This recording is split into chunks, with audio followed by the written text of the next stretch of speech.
introducing the language to the students.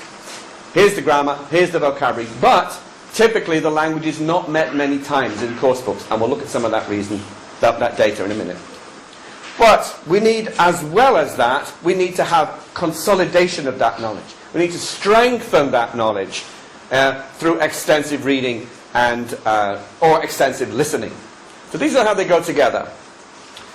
The course book, the intensive work will introduce something,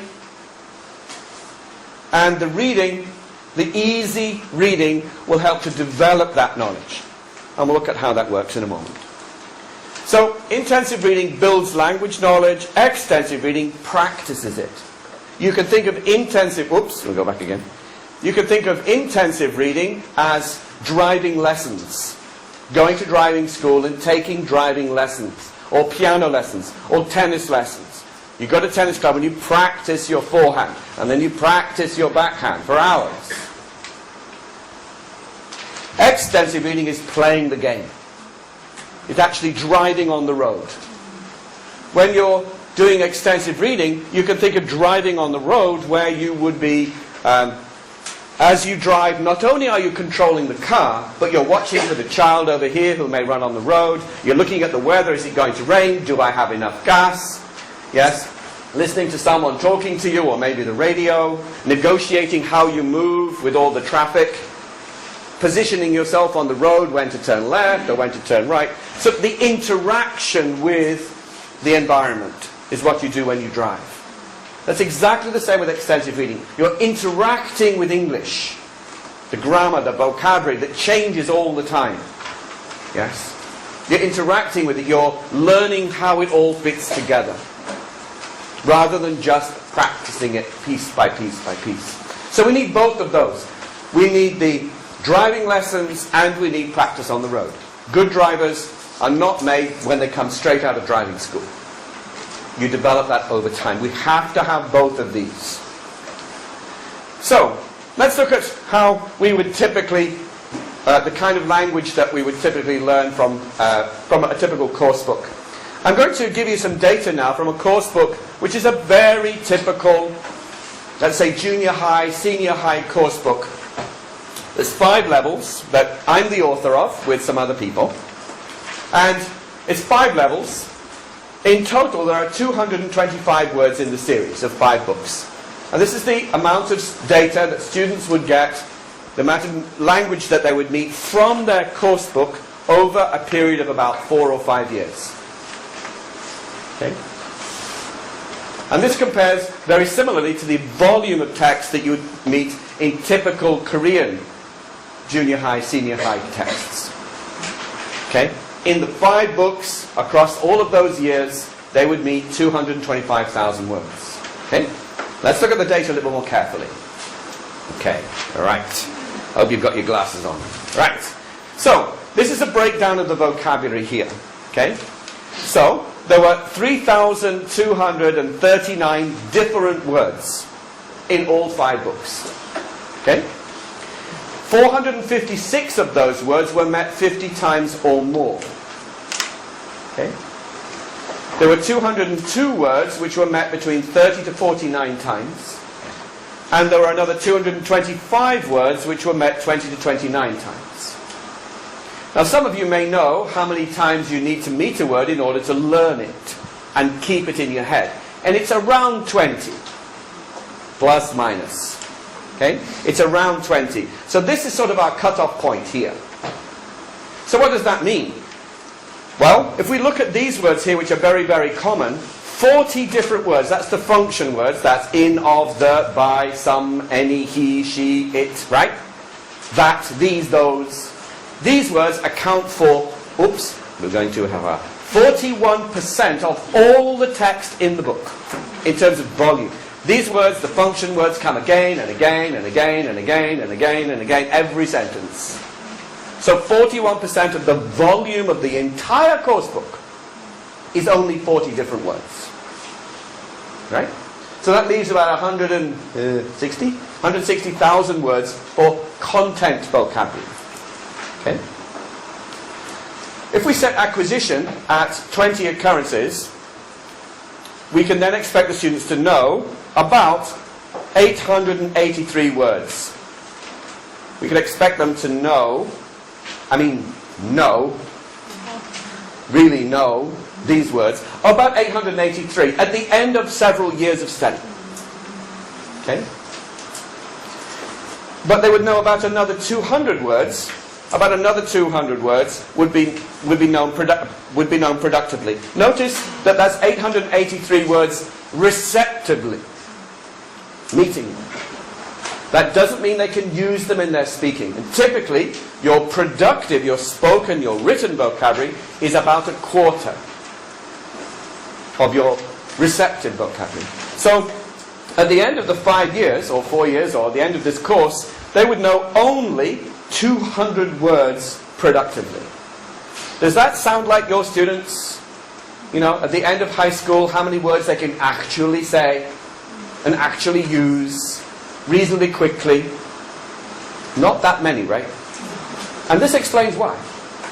Because they haven't met enough language yet. Notice, these figures, to make it even worse, do not include the learning of collocations, colligations, idioms, phrases, multiple meaning sentences, lexical chunks, sentence heads, and all the other stuff. It's only individual words. This doesn't include all of that multiple meaning senses either. This is only like one meaning of, say, bank, not the 3 or 4. Because the computer cannot analyze it by meanings, it can only analyze by spellings. So this here vastly underestimates the amount of vocabulary that the students actually would need.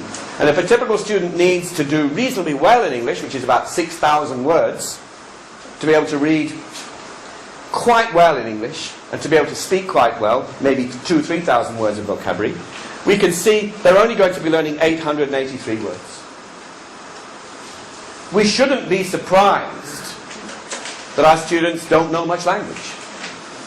Because this is only the language that will be meeting from a typical course book. Okay. Now, if we add extensive reading, so I'm going to take the same data, which is from the course book, and then add to it 1 or 2 graded readers being read per week. Now, how does this affect the vocabulary? How does vocabulary grow? Well, you know the title of the presentation, right? Gives you a hint. So by adding 1 graded reader per week, that's the big difference. We get a 76% improvement in learnt vocabulary. 76% increase. We get more of their words which have reached the acquisition level. If you go back where we were before, back, wrong way, okay. If you look down here, the interesting thing down here is there are 1,323 words which basically will be forgotten because they're only met 1 or 2 or 3 or 4 times. That's 33% of the words in the course book will be forgotten. Will be forgotten. Okay? There's another few words here. Maybe some of these words will be learned. But the majority of words are only there once or twice in the course book. Okay? There's nowhere near enough repetitions for learning to take place. So let's move on where we were. Oh. Boom, boom. Okay. So if we go back to... so here... Well, let me go back a step. Boom. There. Sorry. Wrong data. This was the one here. With only the course book is 40% of the words are not known. Okay? With the course book, we get a lower number, which is great, but still a very high percentage of words which are not learnt yet. Still. But we do get an improvement in the vocabulary.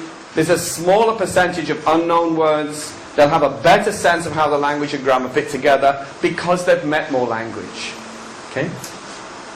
They'll have a better sense of collocation and other deeper aspects of vocabulary and acquisition, as well as picking up phrases and so on. By this extra input, that's 1 graded reader a week, let's say an hour of reading a week extra, it doubles the vocabulary. Pretty close.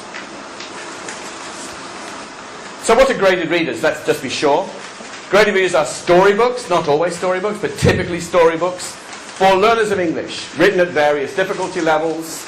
Level 1 books, for example, have very few words and only the simplest vocabulary. For example, Level 1 has only 75 different words. That's all. No complex grammar, very limited vocabulary.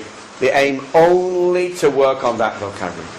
Level 2 would have slightly harder vocabulary, maybe a total of 100 words, which the students would be reading. Okay? The grammar slightly harder, and so on. Level 3 increases the difficulty, and so on.